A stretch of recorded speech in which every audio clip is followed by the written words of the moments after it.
كيف استطاع الساحر وينستون خداع الجمهور؟ وكيف اختفت أقراص السي دي من يدي الساحر فلوريان؟ وما حقيقة الترابط الحسي الذي عرضه الساحر راين؟ نكشف لكم في هذا الفيديو أسرار أشهر 3 خدع عرضت في برنامج أمريكا's Got Talent في نسخته 2020، والتي خدعت الجميع وتركتهم في حيرة وذهول. فهل أنتم مستعدون؟ نكشف سوية أسرار هذه الخدع، فلا تذهبوا بعيدا.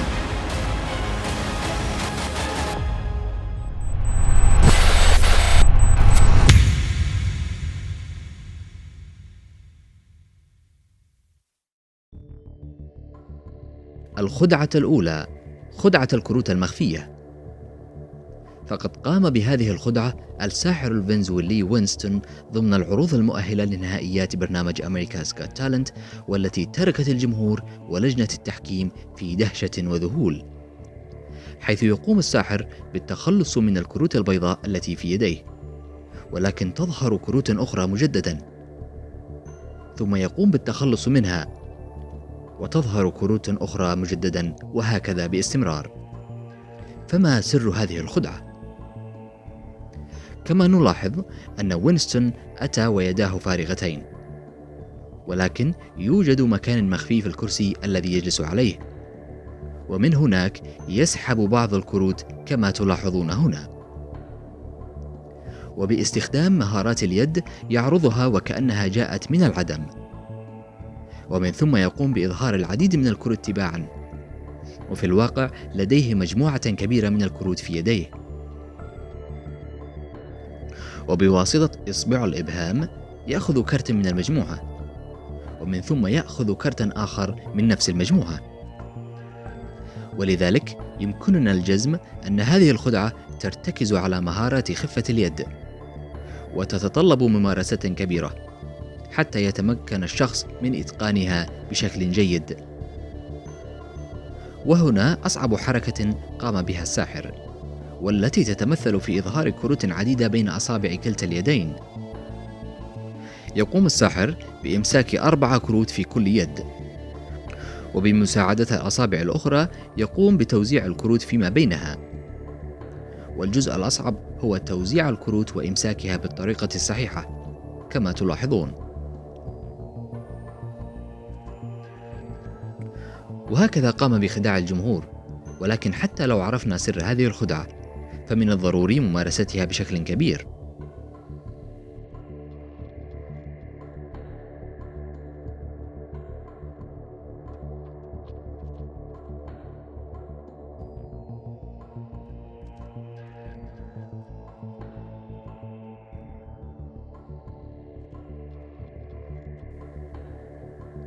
وفي الأخير يأخذ مجموعة كروت مصممة مسبقا بشكل متصل ومترابط، وبمساعدة يده يقوم بفردها إلى المرفق مع إضافة بعض الدخان لتحسين التأثير، ومن ثم يقوم بإعادتها إلى مكانها في الكرسي الذي يجلس عليه تماما كما تلاحظون.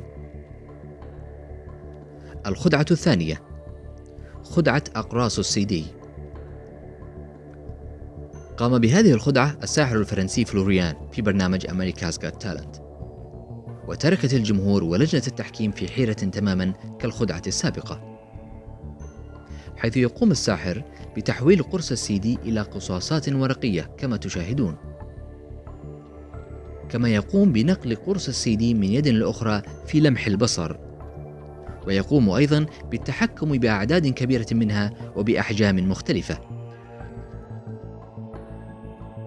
فهل هذا ممكنا؟ وكيف حدث ذلك؟ قام الساحر بتحويل قرص السي دي إلى قصاصات ورقية عن طريق الإعداد المسبق لقصاصات ورقية وإلصاقها على قرص شفاف، وقد انفصل القرص الشفاف عن القصاصات بواسطة الضغط على القرص من الجانبين، وبالإمكان مشاهدة القرص الشفاف بوضوح عند سقوطه إلى الأرض. واستخدم الساحر نفس الخدعة عند نهاية عرضه، وبالإمكان مشاهدة القرص الشفاف يسقط هنا بوضوح.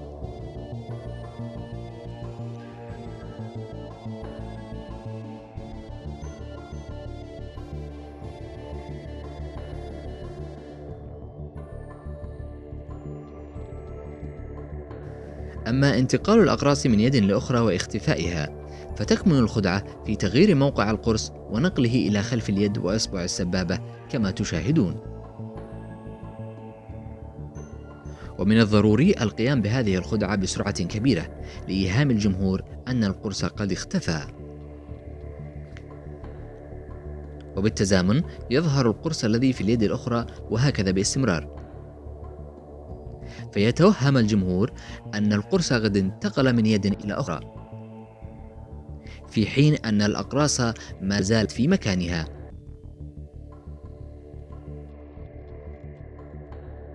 ثم يقوم بأخذ بعض القصاصات من جيب خلفي ويقوم بإلقائها في الهواء بيده اليمنى، ويقوم في نفس الوقت بإدخال أقراص السي دي في جيبه باليد اليسرى تماما كما تشاهدون.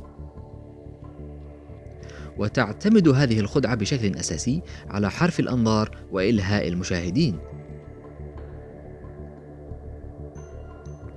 ويقوم الساحر بتكرار هذه الخدعة باستمرار، ولكن هذه المرة يأخذ الأقراص من داخل السترة التي يرتديها، والتي صممت بعناية لهذا الغرض.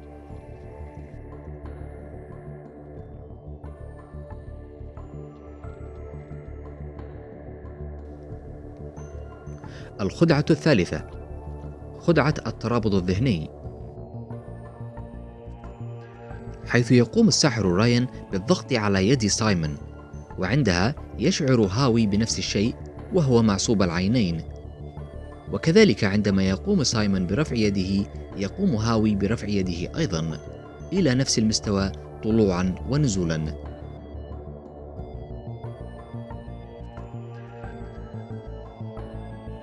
إليكم السر.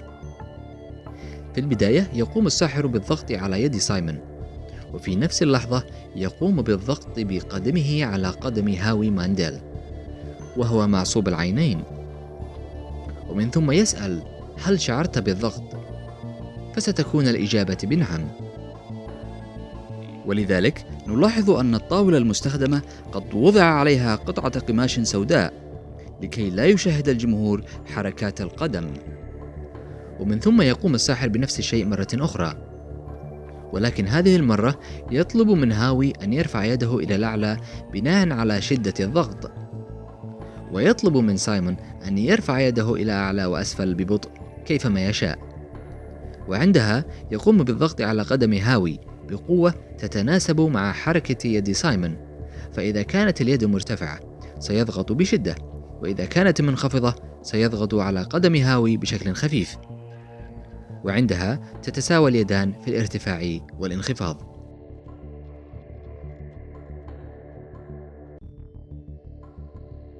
كانت هذه أسرار الثلاث الخدع. إذا نال الفيديو استحسانكم لا تنسوا الإعجاب والاشتراك في القناة وتفعيل الجرس ليصلكم كل جديد. هذا هو المقنع يحييكم، وإلى اللقاء في فيديو قادم.